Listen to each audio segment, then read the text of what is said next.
Hey Waffle Gang, I do hope you're well. My name is Mark, and today we're checking out some more relationship stories. Maybe mixed with Am I the Arsehole? Maybe a little wholesome one at the end. Who knows? Let's get involved, and much love, guys. This story is from a throwaway account titled I, male 21, caught my girlfriend, female 22, in a lie that would have gotten my little sister, female 11, in big trouble. To get to the point, my little sister lives with me since about 4 months ago because my mum's house is not a good place for children. Long story for another subreddit. So my sister has been good so far. Way better grades in school. She's happier and has a new interest in sports and normal kid things. So we are kind of a happy bunch, except for one thing. My girlfriend is not thrilled that my little sister lives with us. It has made her extremely resentful towards my mum for being such a whatever she is, and my mum deserves it. But I spoke to my girlfriend about not letting my sister know how she feels so she doesn't feel unwanted. But this has not been the case, I found out. My sister has chores that she has to do, and she has additional chores that she does that earn her money for extra things like going to the movies or for yogurt with her friends. Nothing big. No child labor laws are being violated or anything. But from the beginning, my sister has missed on doing some of her basic chores. Cleaning her room, her bathroom, making her bed, vacuuming and some kitchen stuff. My girlfriend was constantly doing it to pick up the slack and letting me know about it. I kept my sister home from something she wanted to do with her friends and was even more mad when she would lie and deny she didn't clean her bathroom, for example. I came home several times to find my sister outside playing with friends, only to walk inside and find my girlfriend making her bed or cleaning her bathroom. My sister flat out started accusing my girlfriend of lying, but not to her face, just privately to me. Then on Saturday, I came home after grocery shopping. I asked my sister to put away all the groceries in their right place. I had to run back to the store. I went to the backyard to grab some tools out of my shed that I needed to return to my friend on the way to the store. While I was on the phone with my friend from my backyard, I could see my sister put away all the groceries. Then she got picked up by her friend's mum for a birthday party. I was in the backyard longer than expected and saw my girlfriend walk in the kitchen after my sister left and literally pull out all the groceries from fridge, cupboards and everywhere else and stuff it back in the bags. I wasn't sure what was going on. I was so in denial, I guess, that I didn't immediately figure it out. I actually went out the side gate and drove to my friend's. I was at his house. My girlfriend calls me and tells me that my sister left to the birthday party and left all the groceries out everywhere in the kitchen. I don't know why, but I was so distracted that day that I didn't figure it out until I got the call. I have no excuse for that other than I had a lot on my mind last week. I briefly told my friend, male 50s, about this. He was like, "You have to break up with this girl, mad." I really am in love with my girlfriend, but this is kind of big because it makes my sister's past claims suddenly seem true. To conclude here, I came home and my girlfriend was putting all the groceries away that my sister had purposely neglected to do. I was so shocked that I watched her finish the chore without saying a word, as she went off on me about not being able to parent properly and imply my sister needs a different place to stay. I confronted her after she was done, but I can't even remember the reason she gave me. I was dizzy from just pure disbelief. I knew that groceries is not that a big deal, but my head was just spinning as my girlfriend cried and told me she was just trying to prove her otherwise valid point. I asked her to leave for a few days, but now I'm feeling guilty and confused. What the right thing to do is. She has been calling me and I don't want to drag this one forever without a decision for everybody's sake, but I have zero idea what to do. Edit. My girlfriend has lived with me for almost a year. Edit. After typing this and reading it over, it hit me way harder how insane this is. I just needed to put pen to paper and it decluttered me somehow. I'm more relaxed and see more clearly. I know exactly what I have to do and want to do. Thanks for all the comments. I didn't mean to sound so clueless. And of course, this does come with an update which we'll cover in a moment. And as I said, we do have an update to this story and some comments as well, which we'll cover straight away. So your girlfriend's a little insane. I don't think you really need to be told just how not normal it is to frame an 11-year-old for not doing her chores. Next comment says, you literally saw it happen with your own eyes. I don't see how there's much choice to make. Your little sister has been through the ringer and has been by your own evaluation happier, doing better at school and blossoming. I would question everything my girlfriend has said about her chores now. It's easy to make it look like you are making a bed. I find it very disturbing that she's trying to basically get rid of your sister, an 11-year-old innocent kid who's literally going through a very hard time. The next comment says, good gracious, break up with her. Not because of some food, but because she's attacking an 11-year-old child for your attention. She has bigger issues than you want to deal with, and you don't need to deal with raising 2 children.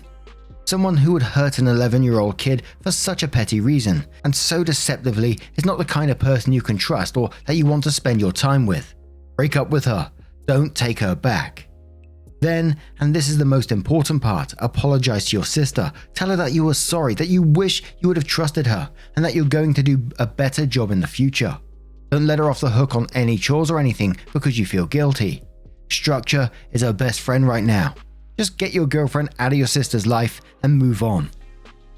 The next comment says, your girlfriend resents your sister living with you and has set about a campaign to make the situation so rife with problems that you have no choice but to send your sister to live elsewhere.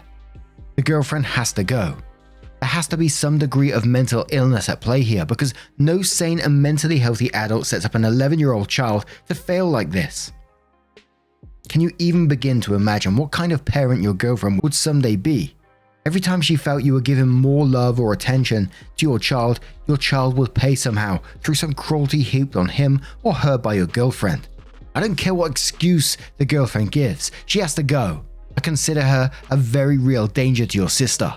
And one more comment that says, lol, you have a mooch girlfriend who has no job and doesn't pay rent, jealous and bitter over your little sister, who was in a bad circumstance and needed to get out, and actively doing things to make your sister look like a lazy liar.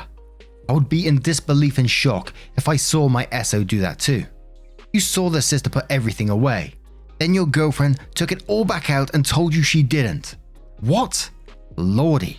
Dump the girlfriend. She's deranged. Normal people don't do that. If she had a big enough beef over your sister, she should communicate with you. But honestly, there's not much that can happen. You took custody over your sister to help her live a better life. Your girlfriend is making your life worse.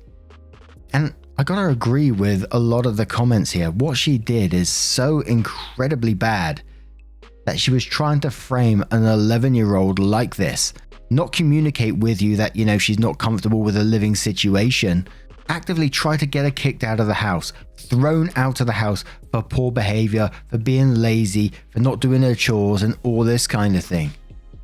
And you guys know how I look at a lot of these stories. I always think about the trust. There's no way coming back from this. You're never going to trust someone like that you seem that's so deceitful.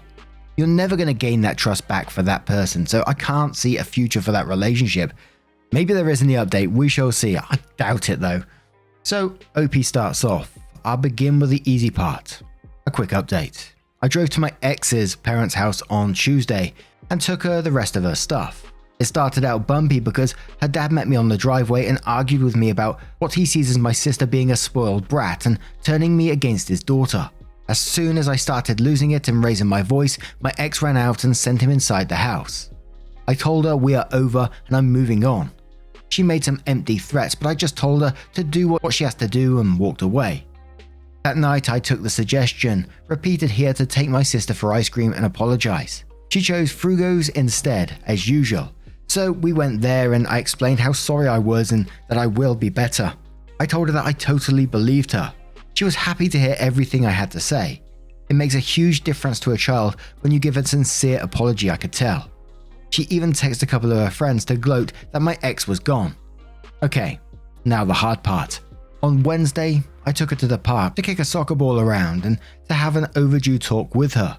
I asked her about my ex and she told me that she was mistreated by her more than I knew about. She had a lot to say about her time at Mum's house during the time when I was away. I didn't know how hard it was for her when I enlisted and left. That was hard to hear. It was kind of a move to get myself out of the situation with zero thought to leaving her behind. The short version is that we all have failed her badly. She didn't say it, but just everything she has to say about how things have gone down around her made it clear. When I was first discharged, I got a good job working for the city. But I was drinking every weekend and my house was the hangout spot for my friends, and that's how I met my ex. I was even drinking on a lot of weeknights. I didn't immediately take my sister with me, even though I knew about how my mum was living. My wake-up call was when my sister called me because the cops were there looking for mum to question her and her boyfriend. That was when I finally cleaned up, rented a house close to my sister's school, and brought her to live with me. She doesn't remember that I waited so long to bring her with me. She remembers it as if I acted quickly, which is totally false and makes me look way better than I was.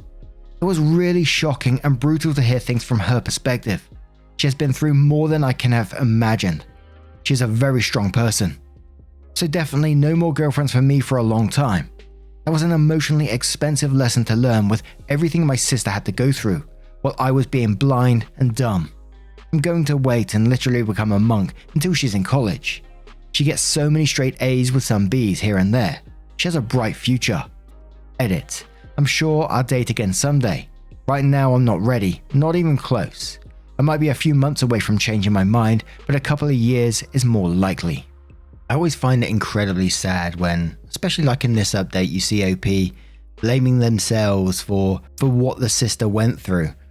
And OP was likely young themselves when they got out of that situation. And I always find it hard when they point the blame towards themselves when, you know, it was the mum who was the adult that failed her in this situation. And OP is doing their very best now to protect their sister, which I can only wish them a wonderful future ahead of them now. Hopefully anyway. But what do you guys make of this situation? Let me know your thoughts down in the comments below. Let's move on to another story. And our next story, we're going to head over to the malicious compliance subreddit from Happy Giraffe, who says, cameras have to be on, no matter what. Fine by me. Don't mind the pump. I'm a project manager and data scientist. I manage lots of different public health related projects. There is one project in particular that includes a really demanding team from a federal government department. I recently returned back to work from maternity leave. I work in my office 3 days a week. On those days, I have to pump breast milk at regular intervals for my baby. Luckily, I have my own private office and can usually just keep on working, emails, reports, etc. while I pump. I have a hands-free, wearable pump which is convenient, but still definitely obvious if I'm wearing it. It pokes out my shirt and is not exactly silent. Recently, we had a Zoom call schedule during one of the times I needed to pump. Instead of missing the meeting, I figured I would just keep my camera off so I could wear my pump and still participate and listen. Heck, I was even in my office and not working from home. I felt like I was being a pretty committed employee. Meeting starts, a few people have their cameras off. The lead makes the announcement. I just want to remind everyone that our expectation is that you have your cameras on because this is not a virtual meeting. It is a simulated in-person meeting. What? Whatever that means. I sent a quick private message to explain I was paying attention but pumping. No response to me, just instead again, the expectation is that all cameras will be on. So fine. I turned my camera on for this meeting of about 20 people.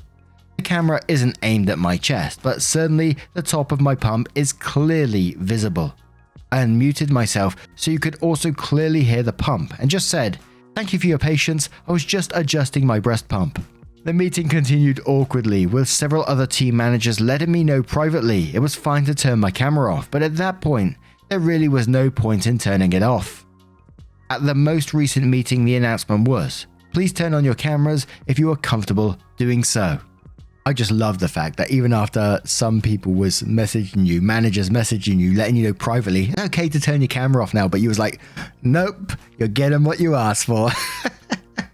I remember one of my last companies that I worked at, and it was during like when all the lockdowns were happening in the UK and was working from home quite a lot. I mean, I was doing content creation anyway, so I could stay at home and do my work from there most of the time.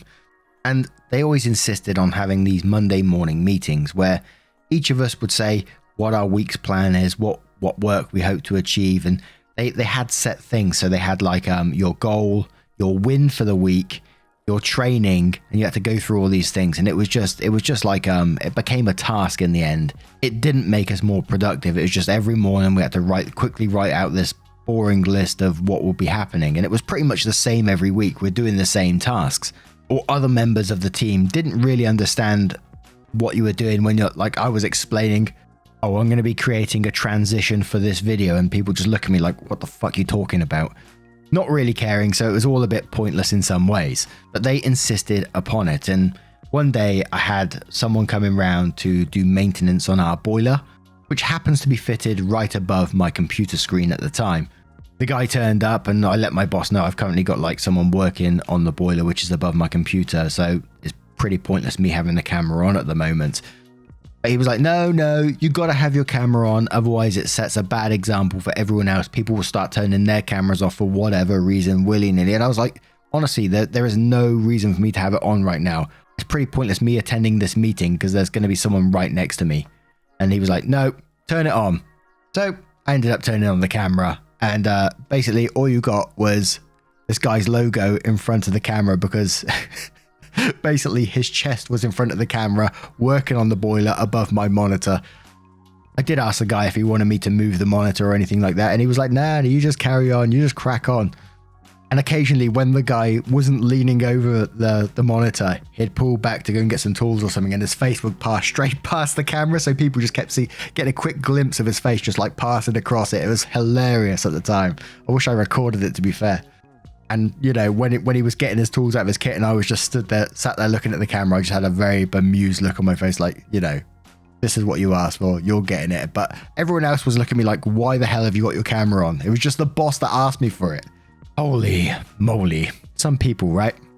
And before we finish up, we're going to just have a little cheeky, wholesome story, which I found from Gaia3, who says, in Austin, Texas, my family and I went to a breakfast place. The food was good and the waiters and waitresses were amazing, but they messed up our order. They were short on staff apparently. Someone had either quit or got fired and another person had called out that day. So it was only a few people. And it also happened to be one of the busiest times of the week. So my mother went to go to the bathroom and when she came out, she noticed our waitress standing at the corner. She was about to cry or was already crying. I'd been waiting and looking out for her the whole time, so I was able to see this. My mother noticed her high stress levels and asked if she wanted a hug. The waitress nodded and said yeah. My mum opened her arms and brought the waitress into a hug to comfort her. And once the waitress had calmed down enough, my mother came back to the table after making sure she was all right and told us what happened. I feel lucky to have my mother in my life. I love her so much. Edit. And my big bro found a person who recorded this online and he started playing a video. As he watched, he landed on this story. He was with my mother and my mum listened. She asked my bro why this sounded familiar. My brother was smiling widely and my mum asked him if he had posted it. My brother shook his head and said nope. Gaia3. My mum started crying at happiness. I love her so gosh dang much. Oh my god.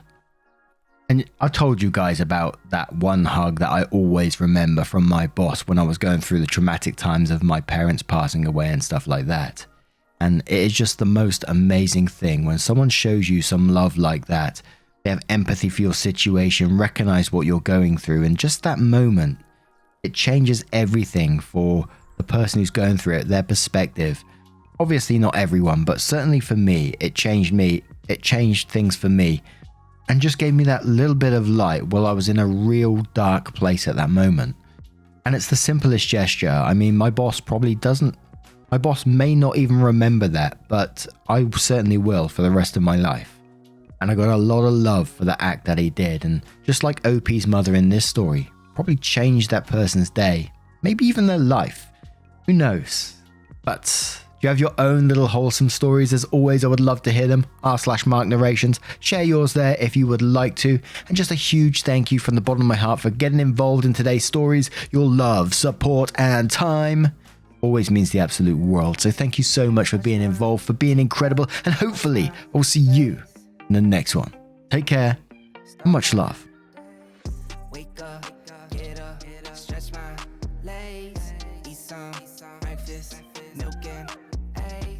Brush my teeth up, watch my face, throw my clothes on, start my day. Wake up, I can smell the smoke from the bacon. let's go. See the sun shining from the windows. Okay, I know that today'll be a good day. Okay, I know that today'll be a good day. A, B, C, 1, 2, 3. Drink some,